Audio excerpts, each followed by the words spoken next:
Good evening, friends and colleagues, and welcome to the greatest hour of your life that's just about to take place. You are in store for one of the greatest podcasts ever recorded in the history of podcasts. I built you two up quite well there. What about me? Them two, about me. What about you? Good evening, everybody. Tonight we've got a fantastic show. Anything could happen. I'm pre-warning everybody. Anything could happen tonight, but I'm probably going to be on my best behavior because we've got two amazing guests and a hobbit. Tonight, we're going to be talking about run clubs. We're going to be talking about running stuff. And we're going to be talking about, well, some other bits and bobs. But that may change because I may change my mind as we go through. So I'm just pre-warning everybody. So joining me tonight is all the way from Middle-earth, young Frodo. What? What? It's your own fault. You ain't been here for a few weeks. Hayden's here. We've got all the way from Sully, California. No, Carlisle, sorry. Bethany's here. And Kira, where are you? I'm in Wakefield in West Yorkshire. I didn't know if you was in away, but so she's in Wakefield, West Yorkshire, which is I'm coming to very soon. So you've all been warned about that as well. But yeah, so we thought we would hang out with you tonight and talk about loads of other stuff. Hayden, do you want to actually tell the people what we're really going to be talking about? I think you summed up, didn't you? We're going to talk about running clubs. Should you join a running club? What are the benefits of joining a running club? Also about how do you start a running club? Because you keep seeing these popping up everywhere. You're thinking, maybe I'd want to do that. What's involved? Is it worth it? Too much hassle? All right. Okay, that's a good point. That's a good point. There's something else that popped into my mind, but it's already gone. So that's good. I can't remember. I was going to say something. Oh, big news. Next week, you've all been warned. Okay. We've got a bit of a surprise for you next week. Okay. Everybody, and I'm not making this up for a change. We have actually got a bit of a surprise next week. All I would say to you is, look, I think it's nearly close to 2 million downloads a week, right? But if you're one of those people who not usually tunes in live, I want you tuning in live next week. Got a bit of a surprise for you. It may go a little bit wrong. All right. If it comes off, it's going to be brilliant. Okay. So that's all I can say. Kira, have you got any guesses what I'm going on about? None whatsoever. About you, Beth? Nope. Great. They're going to be guessing all week. So if you email in, guess what Fordy's up to next week at gmail.com and have a guess at what we're going to be doing next week. It's going to blow your minds. Now, as we go through, we are recording this live. If you're listening to this as a podcast, thanks very much for taking us out on your own. But we are recording this live because we're stupid. If you have any comments, input, questions, whatever, get involved with the show. Stick it in the comments section for me, and we will try and refer to that as much as possible. So I want you to do that. Now, we usually do the plugs and stuff at the front end, so we'll kick off with them. Anybody who's not heard of Cooper, get over to 40runs.com/Cooper, which is the #1 training app that's out there, the London Marathon. Just to name one of them, it's their training app. So if you go over to 40runs.com/Cooper, you're going to get a free trial, 20% off. You're welcome. A bit of for Carlisle, because they're based there. Kendall. Beth, what's the code for Kendall since you live there? You should know Good question. It's pretty obvious. Fordy. No, it's 40 runs. Every There code we go. basically is 40 runs. Start Fitness, Beth, is the code. Have a guess. 40.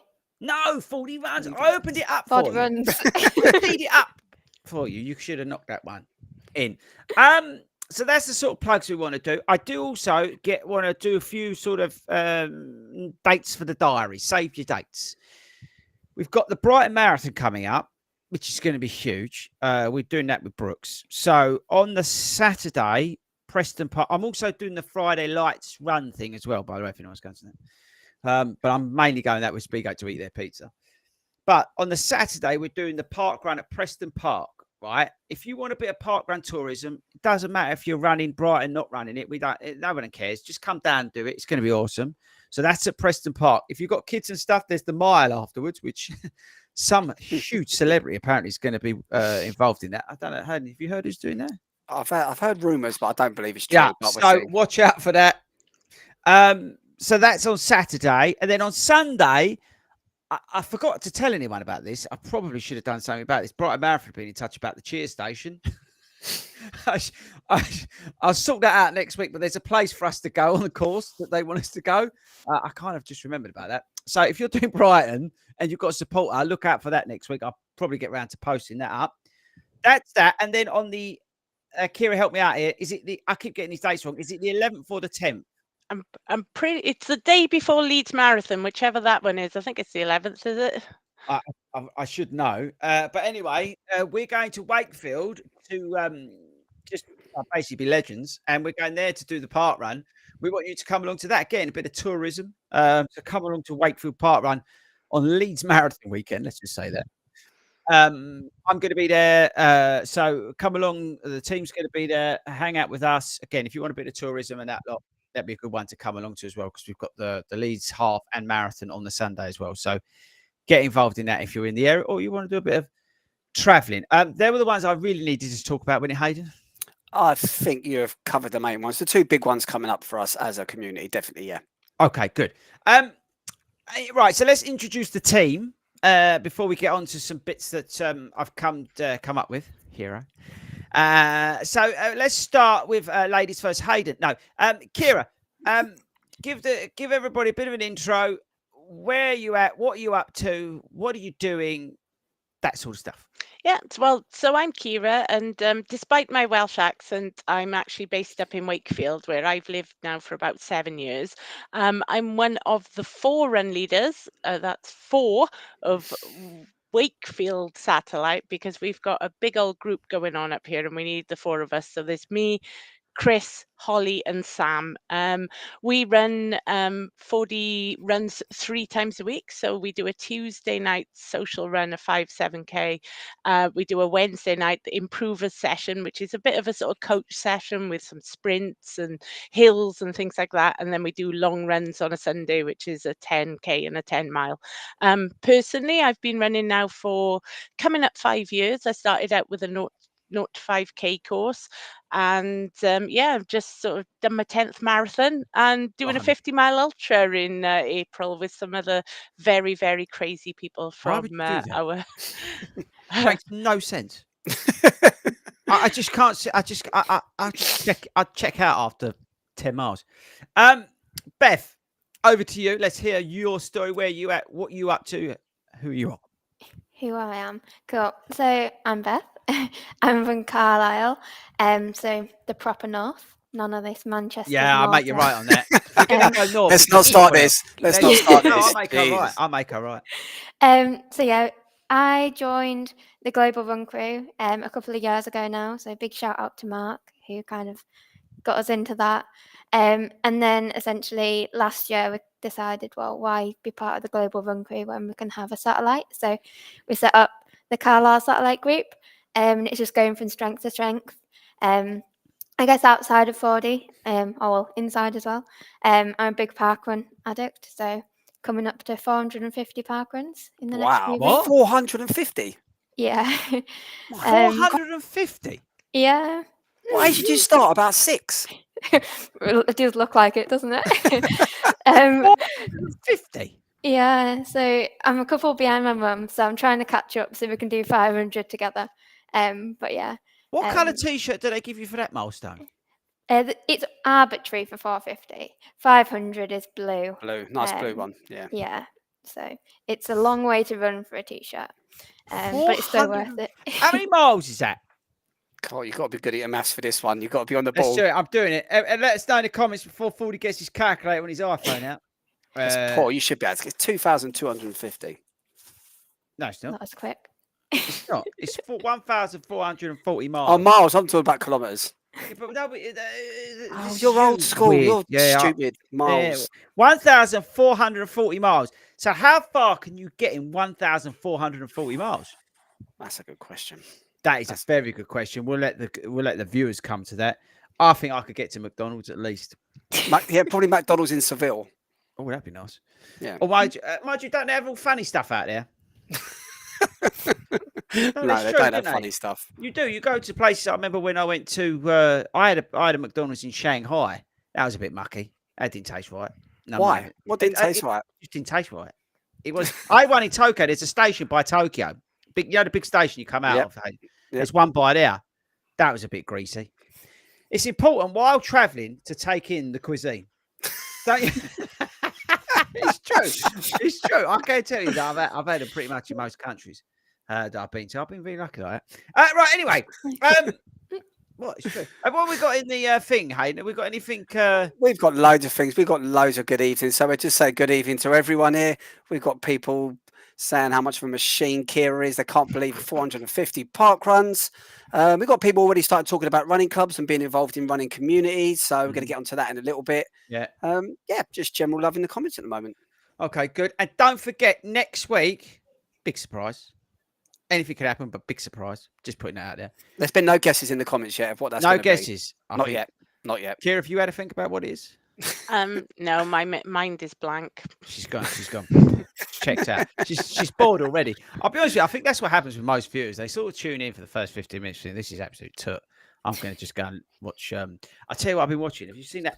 Oh, so you're trying to say basically this is absolute tut, are you? No, I'll be honest. All I've been thinking about since I started watching it yesterday is Adolescence or whatever it's called on Netflix. That's all I want to watch. I just literally want to turn this off now. I'm not being disrespectful to anybody here, but can I just say that was actually filmed in Wakefield, so big up to shut the front Wakefield, door. Yeah, Seriously, down the road from us. Yeah, you're joking. Oh, when I come up there, I'm going to have to properly have a good look around. Like when that drone shot went over, I'm going to have to go and find all that. Oh, that's good. I like to keep. Anyway, this is a running podcast. Who is it? Okay. I thought actually we would start this and we'd sort of, because I appreciate that some people come on in and they think these people are mental. So what I thought would be good is to break the ice, is to do the lightning round. But I thought we could do a joint lightning round.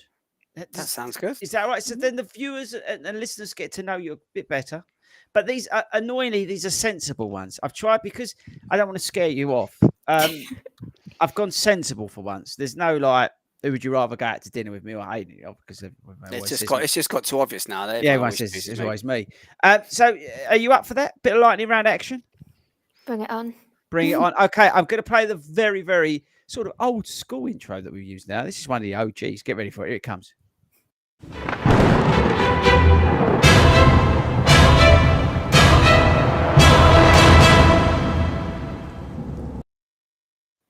Okay, I'm going to leave everybody up because I can't be bothered to turn it all around.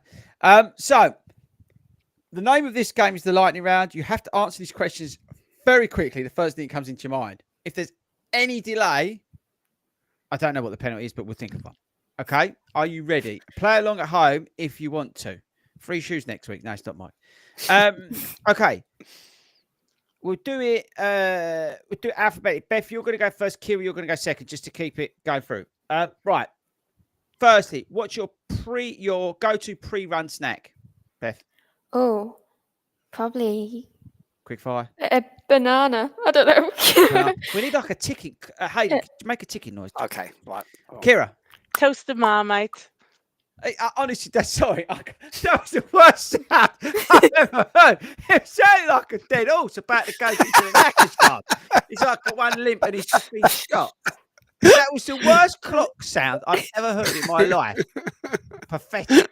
Sorry, Kira. What was your answer to that? It was toasted Marmite. Nice pre-run breakfast. Okay.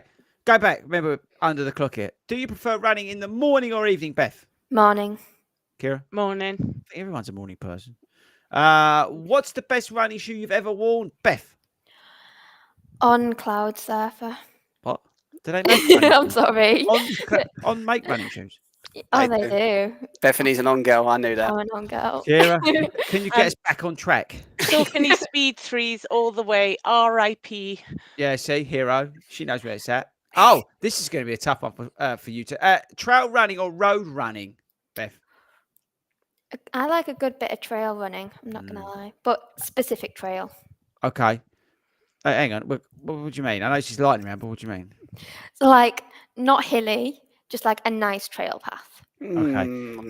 Yeah, there's no point doing it. Actually, I'm just going to Mark saying, if you're listening to this, do not go on the trails. Kira.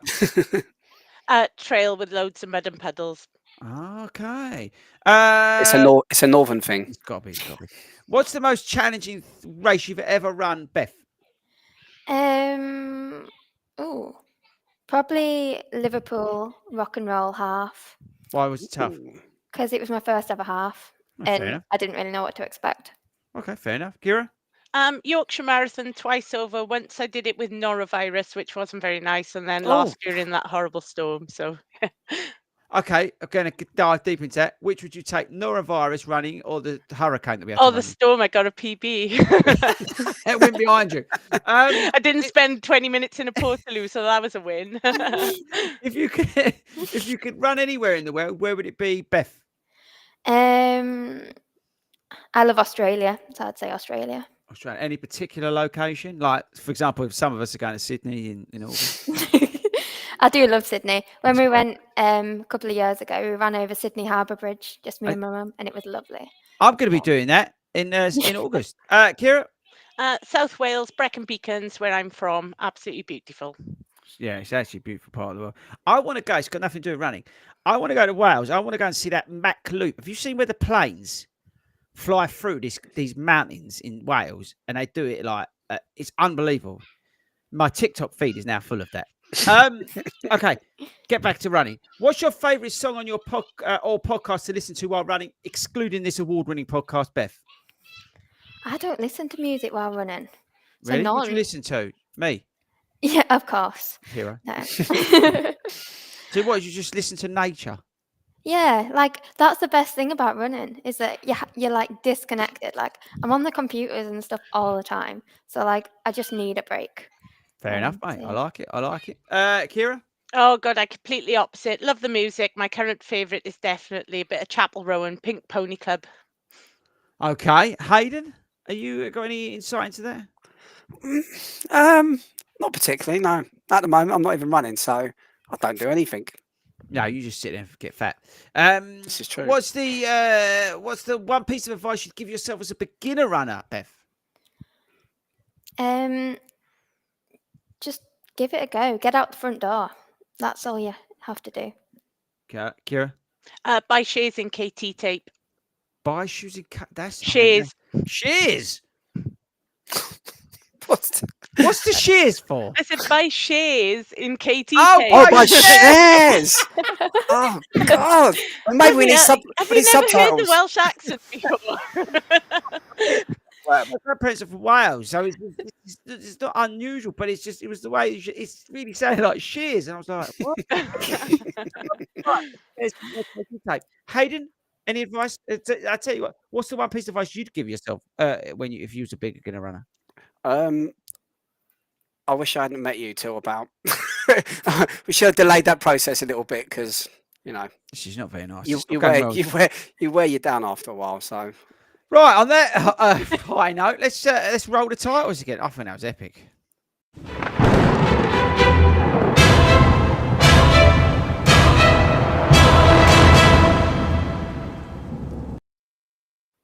Okay, right. So I was going to say, Chris, if you don't mind me jumping in for a little bit, we've got loads of comments and things coming in with shout outs. We're going to talk about the running club things. But I don't know if you will be aware, but a bit of news with the run in the world at the moment. We're actually celebrating this week Neurodiversity Week. right. And I know it's something being neurodivergent has certainly affected you in all walks of life. I know speaking with Bethany, it definitely touches Bethany as well. And even speaking with Kira, as she described it to me, she is neurospicy. So this is something that's affected a lot of people. And we don't really want to go into depth about what it is, how it affects people's lives and that, because we've seen that effect it has on people. And it's something you can look at. I want to look at it more from the perspective of running. I think it'd be really sort of to get a good idea from all of you. You might see it in different ways. I'd really love to know from all of you, specifically Chris and Bethany, how it has either one hindered your running or made your running better. I would absolutely love to hear both of them. So Bethany, I'd like to hear from you first. How do you think being neurodivergent how has running helped you with neurodivergency?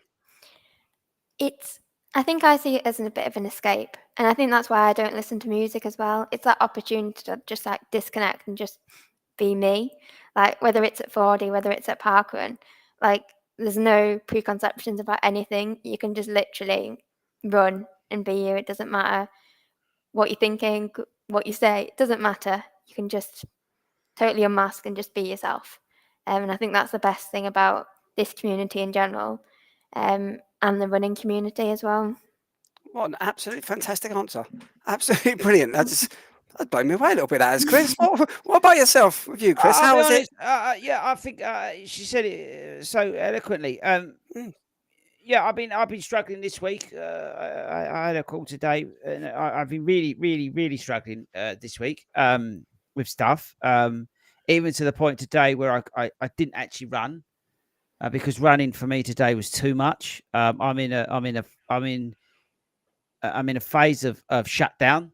If I'm honest, like if I'll be completely honest, last night I came home and I laid on the floor, and shut myself away because I've been high masking all week, and with total overwhelm because I've got too much on. I'm working too many hours, and it's the brain can't handle it. And I've had two train delays this week and train cancellations, which for somebody who runs on routine, it's a high energy sapping environment. And you add that in with marathon training, it's a toxic. It can be a toxic mix. So you get to that point, but the upside of it, the positivity that comes out of it, looking for a circuit breaker to pull me out of that shutdown, which I'm currently in, is the fact that tomorrow I've got 20 miles with my best friend who's going to be there, and he's going to talk absolute nonsense at me for. I'm sorry, mate. I'm in Essex tomorrow. Oh, sorry, for 2.5 hours.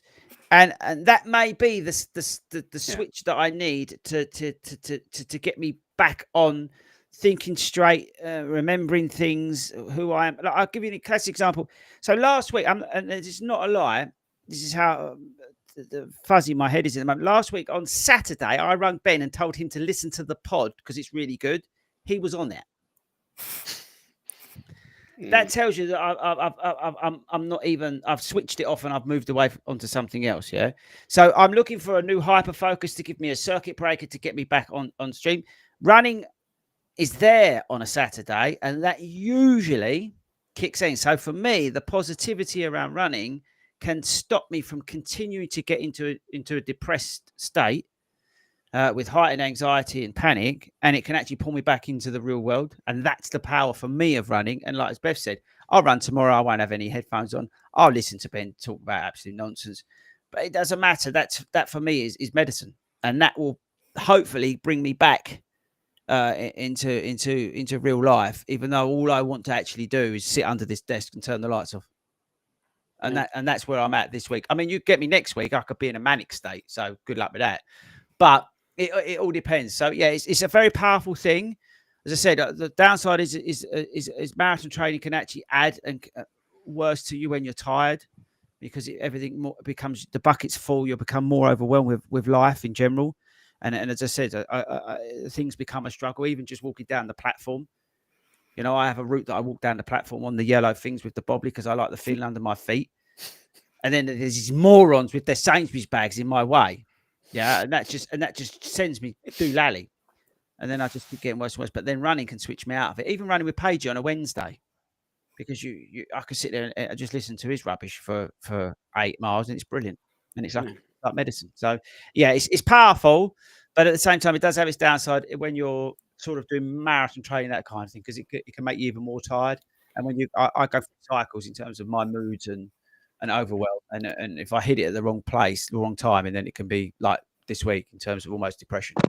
So Bethany, with regards to you, what downsides do you see to it being neurodivergent with the running? Because you've given us your upside and you let you be yourself and you get out there with the run. What downsides do you see to it? Obviously, Chris has just described his. Yeah, I think a lot of the time it's like enthusiasm to get out the door. For me, like Chris touched on it, it's routine. So that's why parkrun and my Sunday runs are so important, and 4Ds, because you know you're going to turn up. There's going to be people there you can talk to. During the week, if you've had a really rubbish week or a really busy day the day before where it's really socially intense, and then the next day you just want to stay in bed, you don't want to see anyone, you don't want to do anything. And actually, it was that beginner's advice before about just getting out the door. That's the hard bit, because you don't often want to. You just want to curl up and not see anyone or anything. So that's probably going back to where we've talked about parkour and talked about 4D. You know that you're going to turn up somewhere and there's going to be someone you know. And that, for me, that routine, that sense of knowing is what drives me, but during the week that can be more of a struggle when you're just kind of by yourself as such. Yeah, it's powerful stuff. Kira, what experience have you got with it Well, and so running? I've got my son is who's 6. His name's Rufus. He's severely autistic, so he's non-verbal and has very limited understanding. And it was only when I've sort of got to know Rufus that I realised just how many sort of similar traits that I have around sort of sensory issues and things like that as well. So that's why I've never had any kind of diagnosis, but you know, that's why I kind of think, yeah, a bit neurospicy, but not necessarily had a diagnosis. But, you know, for me, I just think, and I see it with Rufus, being able to have that output for energy and to sort of tire yourself out physically is pretty important to him. And it is kind of the same for me as well, because if I've had a really busy week and I'm absolutely buzzing, I need something, an outlet for that energy, and kind of being able to run just sort of takes that sort of horrible buzz that's going on in your head and allows me to be able to close my eyes at the end of the day and be able to actually sort of go to sleep and relax a little bit. Oh, brilliant. Yeah, Well, it is. nice. Yeah, I know what you mean. And as what Beth said about the routine, like I like last night I went to bed. Before I went to bed, I was on my calculator, as I always do, working out my mileage. So I've got my focus in trying to get my miles. So I go to bed thinking about what I've got to run. Even though I woke up this morning and I was like, I spoke to Hayden, I was looking for an excuse not to run. And but you're focused on that outlet, as you said, Kira, because you're trying to put it somewhere. And the issue is when the running is not your hyper focus, because then you have nothing. And if you can't put the hyper focus into something else, that's when you get into the state that I get into. So that's why it can be really powerful if you can focus in on it. And that's why as well, I think you'll find a lot of neurodivergent people are very good at endurance-based running, because they throw themselves into a plan and they can focus in on it. They can, like I do, focus in on the day, focus in on hitting mileage. You speak to Si, in terms of what I'm looking for, he'll say, I have a number within 3 seconds of what I'm running on a Tuesday. Like, because I already have it, and if I can't do that, then he'll know as well. There's a huge problem. So that could be a real good positive thing for people who are neurodivergent. Depends, where you are on the spectrum and things like that, but it can be really, really powerful. But as I said, that it does have its massive downsides as well. If you think about big races and things like this, they're scary places. And if you're not in the right frame of mind, let's call it, it can be shocking. I always find myself even more exhausted after a big race or event, not necessarily from the running, but from the high level of masking that I've had to do just to firstly get there and deal with the crowds and things like that. Like even you probably noticed after Chelmsford, Hayden, that I pulled myself away from. I went and stood on my own. Mm-hmm. I got myself into a situation in my head in that run. And I just had to get away from it all, really. And it's the same with expos. It's the same with all this sort of stuff. It's quite a challenging thing, but the upside of it to then complete the stuff is huge. Yeah. So, but it can be. You're always walking a tightrope, and you can go either way. If you're on, again, think about it I think about life as on the station platform. I can literally fall off and get that train can hit me. But if I'm on the yellow strip, I know I can get out of the train platform. So it's trying to not deviate from that. That's where I think any neurodivergent person, doesn't matter where they are on the spectrum, will feel like that. And again, if you're feeling good, people can walk around you. You can come off it a little bit. You can carry on. Sainsbury's bag don't annoy you. But if you're not, then other things it can all then start getting on top of you. So listen, running's a powerful thing. All physical activity doesn't, moving out of running. It's proven for anybody who's neurodivergent. Physical activity is brilliant, and any sort of passion that you can put, into it, the physical exercise around it, and the mental stimulation you're going to get from it has positive effects. That's why, I mean, we taught kids. When we did the kids here, the boys and girls who were autistic excelled at it.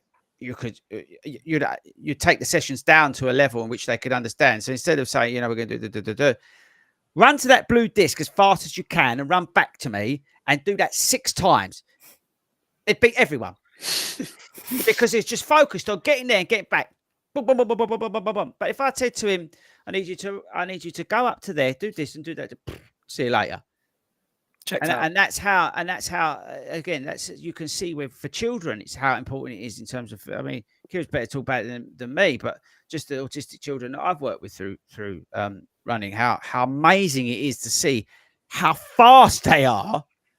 If you, as you say, with that energy, you like let them loose, it's like a rocket. Yeah, when they go, isn't it? It can be a bit. It's a bit difficult for us when our son just sort of bolts at times. We have had to sprint down the road after him. Luckily, we live in a cul-de-sac. A couple of times he's managed to get out the front door, and proper sprinting. And I thank my lucky stars that I'm a runner and that I can just about keep up with him. Although I'm not quite as good, like if I'm wearing a pair of Crocs or something when he happens to do it. But yeah, I think ultimately as well, again, it's good that they talk about things like this. It's neurodiverse. I know they have weeks all the time, and people might think, "Oh, what week is it this week?" You know? And this is where I get upset with it. I know, I get it. I do hear fashionable. Everyone's talking about. Every celebrity's got it. You know, everything's this. Everyone's got a label. Everyone's blah blah blah blah blah blah blah. But just when you're seeing all that and you're just thinking, oh, this is just people looking for labels. This is just people looking to get famous on Instagram. This is people just trying to justify their behavior. Just stop and think about the person who's actually unable to leave their house, can't converse, laying on the floor, this floor, when they get home from work and they can't physically move. And the only thing that snapped me out of that was my dog laying on me.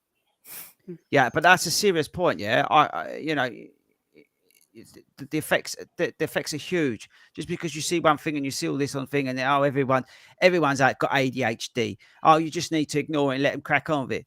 No, it can be really hard. It can be really hard, and to the point where you're depressed and you think about taking your own life. Men who are neurodivergent are more likely to commit suicide than others. It's true, and it's a horrible fact. Their lives are shortened because of the way, especially if they're undiagnosed for so many years. Yeah, it's tough. To be fair, in the comments, Kieran McPhillips just put in, running is like following a recipe. You can tweak it to your own taste. It doesn't have to be so hard and set, and everyone has their own recipe that works for them. That's why we all love it so much. There we go. Right. Sums up. Talking of positivities, let's move on to run clubs because they're a good thing. They are. But. Always a but. I'm going to be a bit naughty because there's a little bit of negativity floating in about run clubs. A little bit of negativity. So I want to sort of deal with that to start with, but then bring it back to the positive stuff. Now, there is, let's put it nicely, trend of running clubs, at the moment, which is, again, it's not a bad thing. I think it's a good thing. I think the post-pandemic generation finding a place to meet and do exercise is awesome. And running clubs or run clubs, I think the fact that they've shortened it to run clubs instead of running clubs is tells you everything. But it's not a new trend, okay? They've been around a little while. Now, they have changed form from, let's say, that traditional athletics club that existed and still does exist and still has a very much needed place in the running community. But I think there's certain things that newer running clubs are doing that may be upsetting a few people, okay? You only need to go onto some form of social media, whether it's whatever that thing, Threads or whatever, or X or whatever, and you will routinely find people getting very angry about running clubs and runners and stuff like that on there, which I understand that. You see comments, people just running people over, people running in the road, not qualified coaches. Are these people insured? Like almost like what's they call it when all these people used to turn up to stuff, flash mobs, all that sort of stuff, and that seems to be all skewed more towards the social media side of things than the other side of things. You see, I'm going to be very careful here, Hayden, because you know who I'm thinking about, but you're seeing people use these the current trends to take advantage to get emails and to set things up and purely to do for market purposes so they can sell those email addresses onto other companies and make money out of it. And it's like, oh, yeah, come along to our run club. Oh, well, you've got to sign up here. They're all doing it for the wrong reasons. Yeah, they're doing it for marketing, which is my worry about this year's London Marathon. I think it's going to become a marathon sham with all the marketing, but that's a story for Marathon Talk.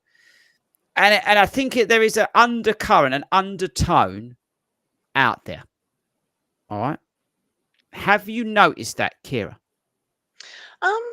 Probably not so much where we are. I think up in Wakefield, we've got a really nice community, and the Northerners are very lovely, and there isn't too much of that big social media buzz. But I work in London a lot, and when I'm down there, I've seen perhaps a little bit more of that kind of social media kind of grandiose sort of thing that you're probably referring to. I don't think it's sort of made it too much to Wakefield, luckily.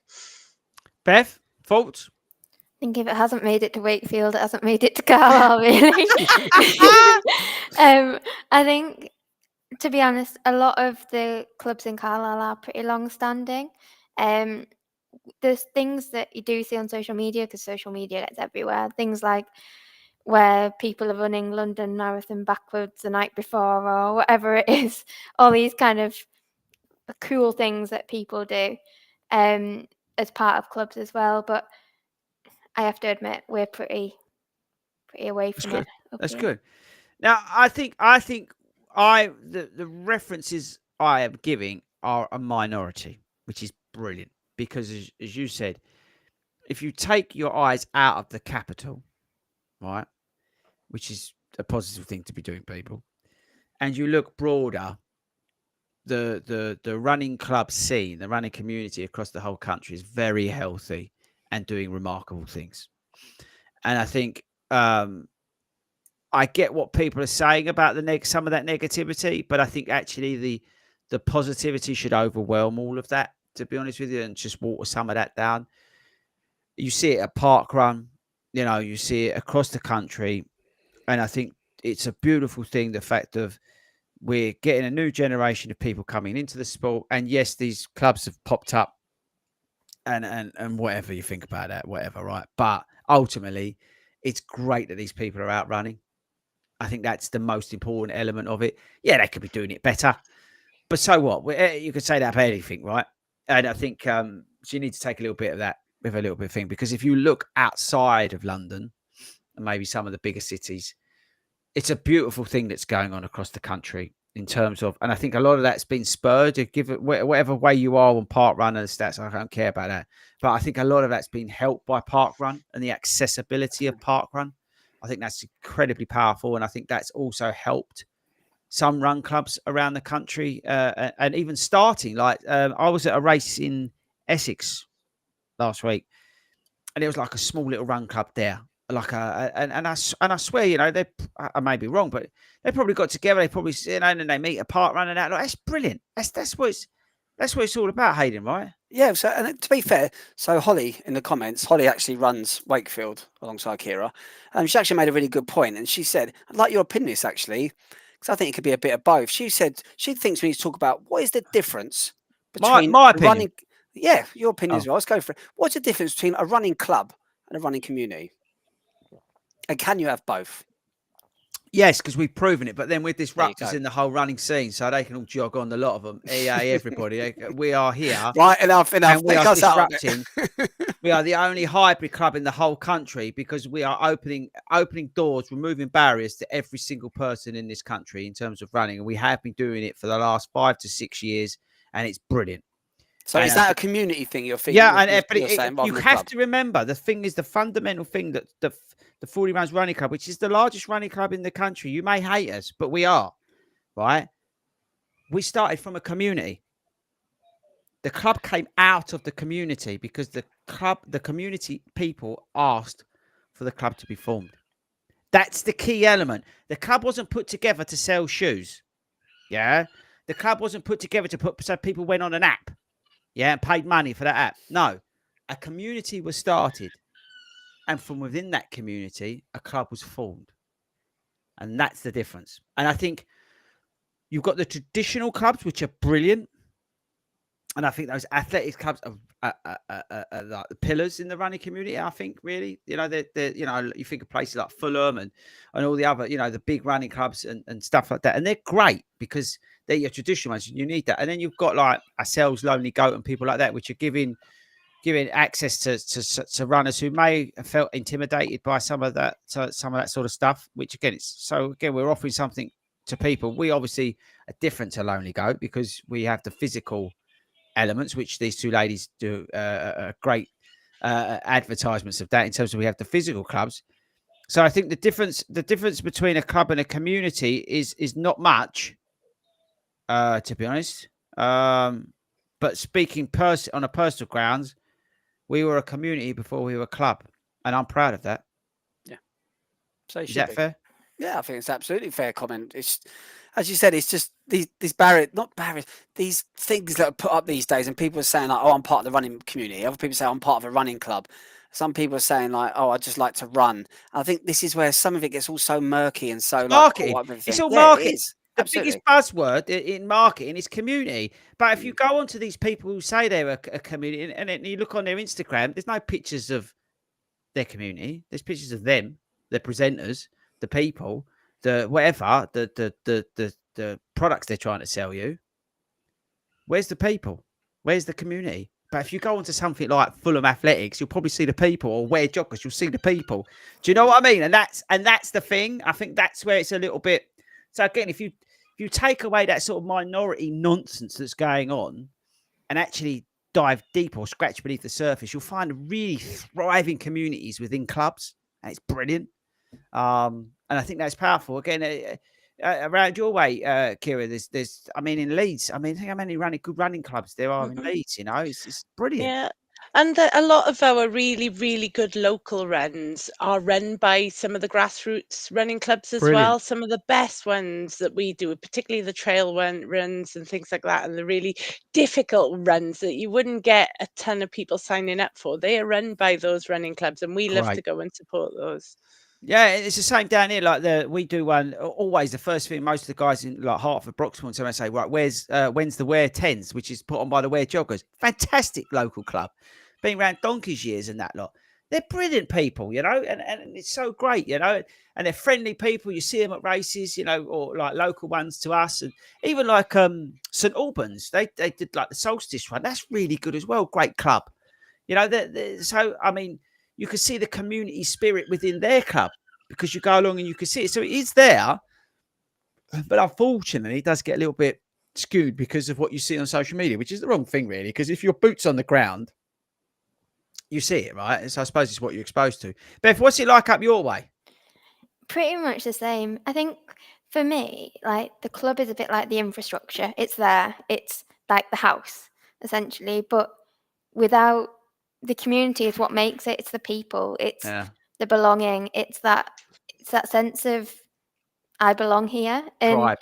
Yeah, exactly. It's a bit like a Venn diagram. Like it sounds a bit techy, but we're the bit in the middle. It's like you've got the club, you've got the community, but the bit that overlaps. When you have both, that's what makes it really special. I'll give you an example when they come together, Beth. And you've done it brilliantly, by the way. We need to get like that put on the website. It's when, for example. We go to a race, right, or an event. Let's say it could be parkrun because it's not necessary. And when we, as a community and club, come together, so you may have somebody who's like a solo runner, part of the global run crew. You may have someone who's part of a satellite, so part of I don't know, Carlisle, because you're here. And then we get the community member who's part of another club, because again we don't care. And they come because they want to be part of it, and it all comes together, and everybody just chats and goes out for a run, and that's where it's truly powerful. And I think that's where it comes into its own, because you see it, and I see it from afar, like when I see these people meeting, and I still think the picture of Adam at the London Marathon, when they hugged, but even like a picture of like Charlie and Claire hugging across the finish line, it's these people didn't know each other, and then they're coming together at these races and events, and then that that feeling of being part of something and in it together and all that that's when it's truly remarkable. It really is. It's a beautiful thing when it happens. I love it. Yeah, I say again, Carly Nickland, literally, she's put a couple of comments in, and she hits a nail on the head. So she's basically going to Brighton Marathon on her own, no family, no friends from home, no one going. But she's never going to feel like she's alone because she's going to know people there. She's going to see people there. She's going to have members of the community. Yeah, she's going to have you there. She's going to have people going up to her, chatting to her, saying, "How are you? How are you feeling about the race?" And again, that Bethany put so well. That's where the running club becomes part of the community. You might be a running club that puts out your best runner. We want you to go down to Brighton and win that 10K. We're putting out our best runners go and win that. That's not community. That's not community. When you say, well, 3 or 4 of us from the club that go down to Brighton to support some other runners we know are going down there, that's when you get the community. Well, look at the volunteering. Yeah. I mean, look at the work Carolyn and Mel are doing on the volunteering, and all the people who do it. That comes out of the community. Yeah. And that community aspect of it. So I think that the two are very much entwined. I do feel like some of those, and I may be wrong, but some of those clubs, as they're advertised, like if you go to a retailer or something like that, again, they've all got a purpose. Okay, please don't get me wrong, but those people, they walk away, they have no connection or interaction.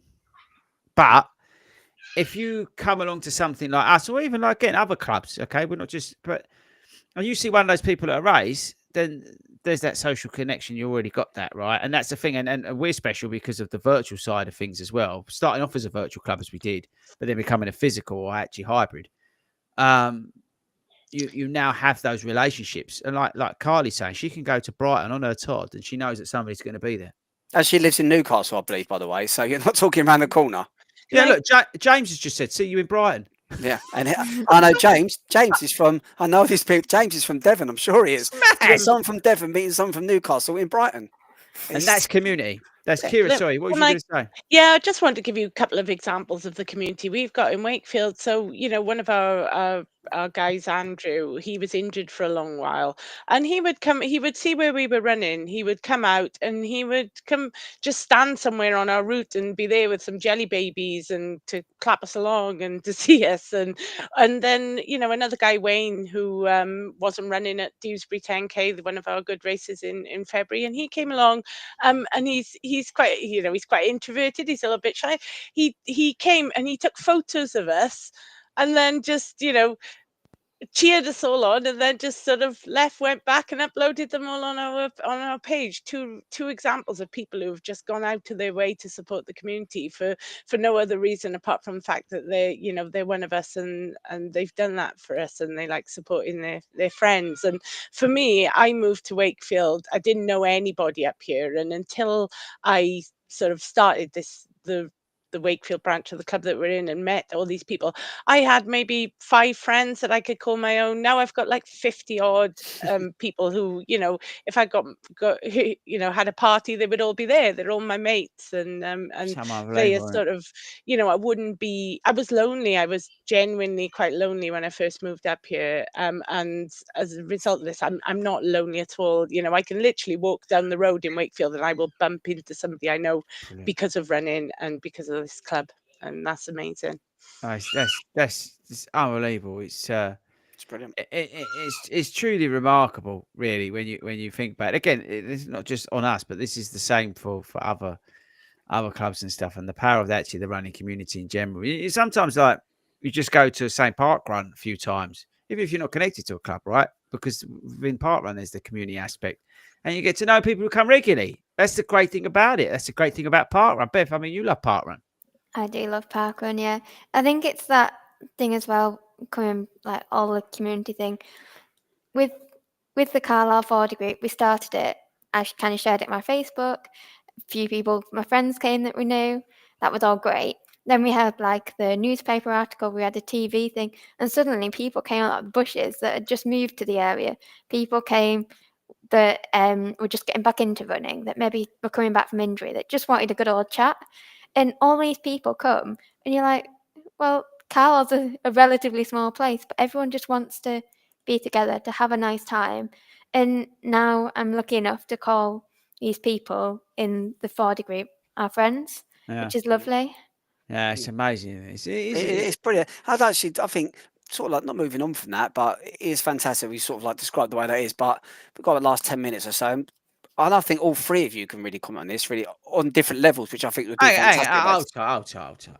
Come on. Who's hosting the show tonight? No, I need to ask you some questions because this isn't relatable to me. It's relatable to you. This is a compliment to you. If I'd have known This I was is going a to get this, compliment to you. if I knew I was going to get interrogation, I would have carried on laying on that floor. No, because I can't answer this question in some respects. In some Okay. respects, I can't. I want to know for the next 10 minutes or so, from all three of you, just a little bit. I want to know that question. How do you start a running club? And I appreciate, Kira, your running club is within the 40 Runs community, and Bethany, yours is too. But they're all three different ways. So, Chris, just give us a real quick brief rundown. Tell us, how did you actually physically, not why, we know the whys, how did you physically start 40 Runs? And what did you do to get it where it is? Oh, tight. Do you mean the community, or are you talking about it? Because Holly's thrown me out here.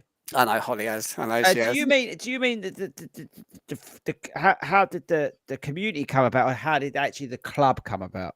I think, to be honest with you, I think we've just proved over the last week that the two are intertwined. So Okay, so as a brief synopsis, yeah, see what I did there. I would say the community started. It was based on Facebook. It was a Facebook group because back then Facebook groups were like the easiest way to bring people together.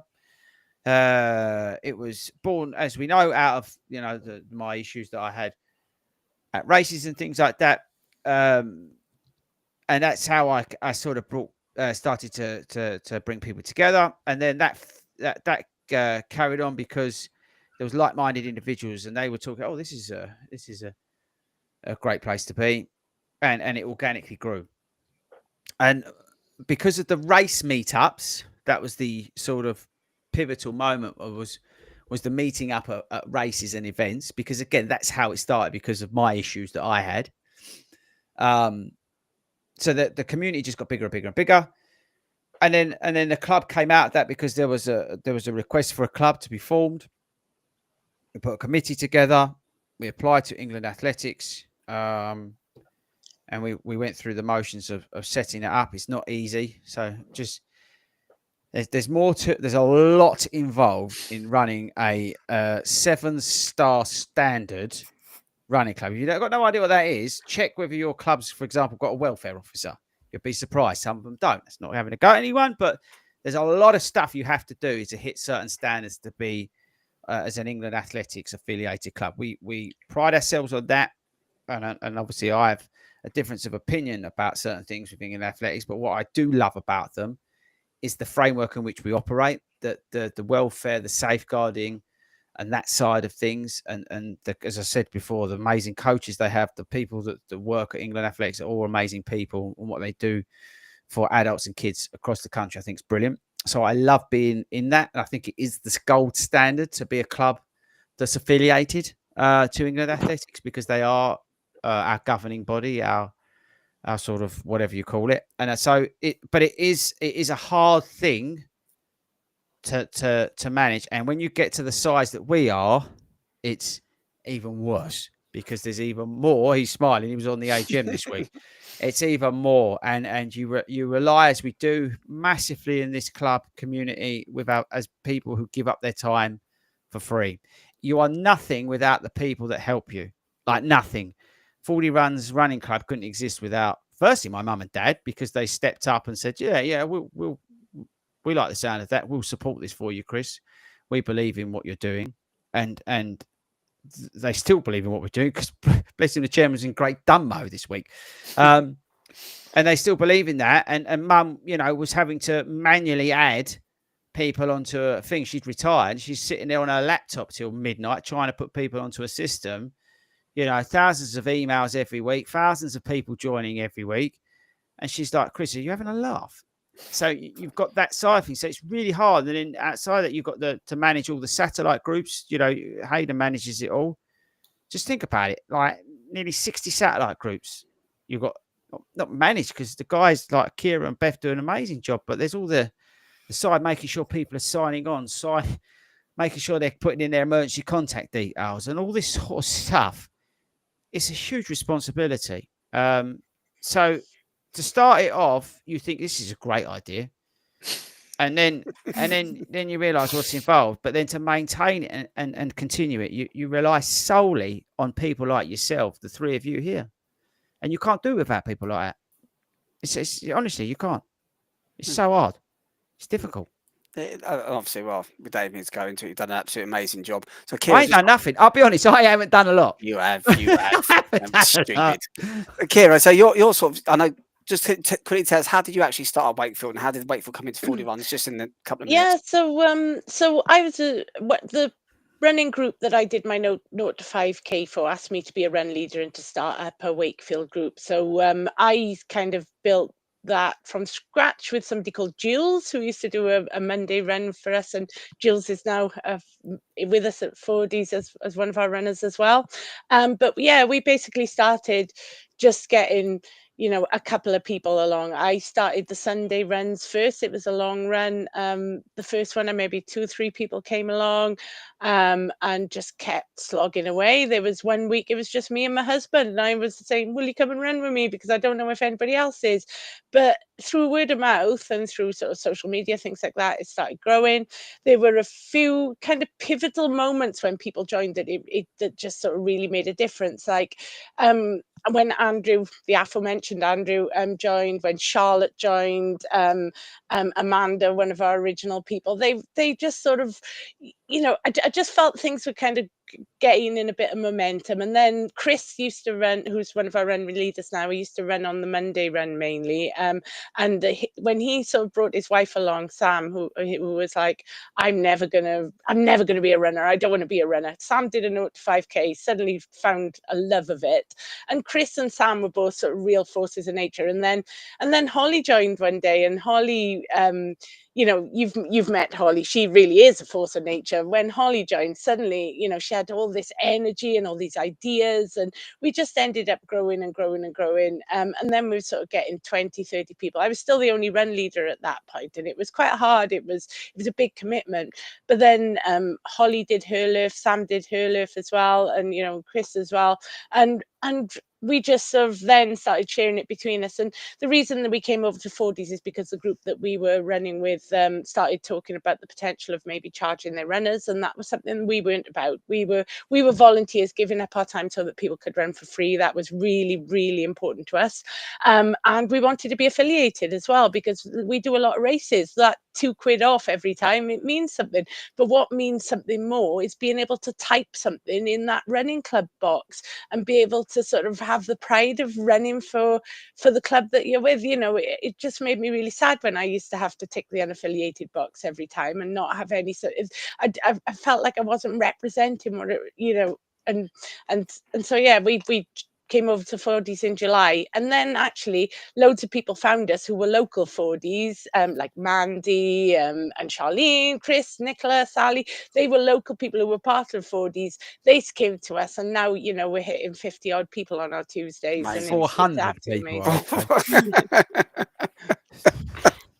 amazing. It's a brilliant story. Beth, just quickly, last to you. So you're sort of like, you're like a satellite group. You formed it from the beginning, actually from scratch, rather than sort of like the way Kira did within 40 runs. I mean, Yeah, so I mean, being kind of quite isolated up in Cumbria, we kind of started off just in the global run crew. So I saw Brian in the chat before, so Brian's part of the global run crew as well, and we were all just kind of isolated as such. And the idea just kind of came one day, like, well, why don't we? Why don't we just set up a club? And I think it was when we were at the National Running Show, a couple of years back, there was a board that said, where would you like a running club?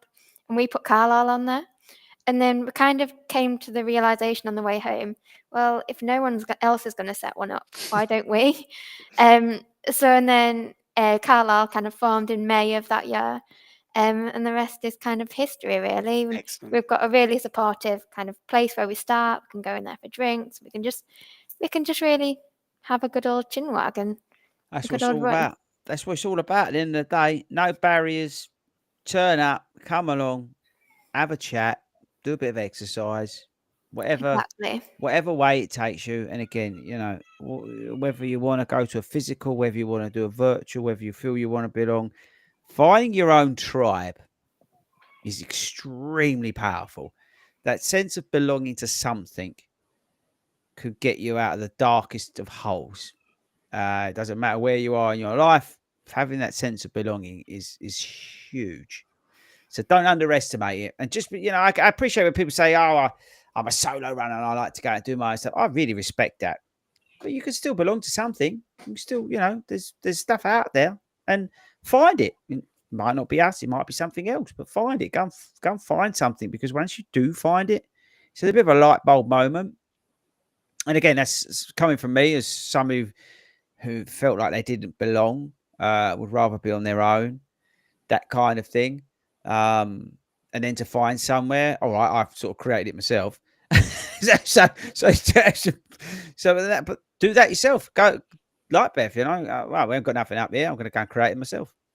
And then all of a sudden, you've got 10 mates, 5 mates that you can get together with and do some running, which is pretty awesome. Yeah. So I think going back to that point about the community side of things, that truly is, as I say, it's a buzzword, but that truly is what community is all about. A community is 2 people.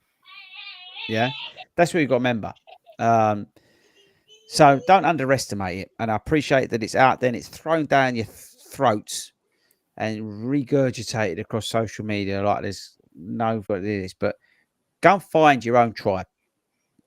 And honestly, it can change your life if you find the right place and call it home. I've got nothing more to add. I want to go and watch. I want to go and watch Adolescence. But the good thing is, I haven't spoke about peanut M&Ms tonight. You haven't. No, you haven't. I haven't thought about them this week. Again, tells you where I'm at. But I am thinking about peanuts. Don't know why. Right, I think that's it. I'm sort of relaxating because you've been sort of leading the show, really. No, I haven't. I just directed 2 questions at you. I haven't been leading the show. I've been a bit strong. I'm a bit exhausted, really, over this questioning. I wasn't expecting this tonight. I thought, come on, now cock about a bit and go. But yeah, a bit exhausted now. Right, okay. I think that's it. I'm back on Monday, entertaining the nation once again. You're welcome, everybody. And if you've been upset by any of Hayden's views tonight, please email in haydenharbord@gmail.com. And if you want to join 40 Runs, get involved. It's free. You're welcome. Come along to any of the satellite groups. Join the Global Run Crew, which is a virtual crew. You can be in China. You can be in Sahara Desert. We don't care. Get involved in that. And then you might end up setting a satellite up like one of these 2. Silly people. But yes, I'm back on Monday. I'm talking shoes, coaching, and all that sort of stuff. That's at 8 o'clock on Monday. And next Friday, people, are you ready? Kira, are you ready for next Friday? It's in my diary. You need to tell the whole of Wakefield, right, who come on up Tuesday night to your gaff. To be honest, I think they're all here. Judging by the comments, they're all here. Yeah, I was going to say. So no, there's not 4,000 people watching this. I can see the number. When they come along, you say, "40's told me it's going to be a spectacle." Have you ever seen the live show of The Greatest Showman in London? No, it's going to be like that. I want you to think of that. I want you to think of The Greatest Showman. This is what I want you to think of when you're thinking about next Friday night, 7 o'clock, live on YouTube. Hopefully, big hopefully. Yeah. Okay, Hayden, I don't think I've done anything else. I've run out of steam. I don't know what else to say. I'm just going to say goodbye. Thank you very much, ladies, for coming on. We really appreciate you giving up your Friday night to talk to us about everything. Thank you so much for all the work you're doing in terms of promoting 40 Runs and what we stand for as a club, as a community, and our ethos of ultra inclusivity and taking down barriers. It means the world to me, but also the community as well in general. And obviously the committee as well, because they're on AGM at the way and they were just buzzing about everything that everybody's doing. So thank you very much on their behalf. We really do appreciate it. Thanks, everybody, for downloading this, all 20 million of you this week. And I'm going to try and find the outro. There it is. Goodbye.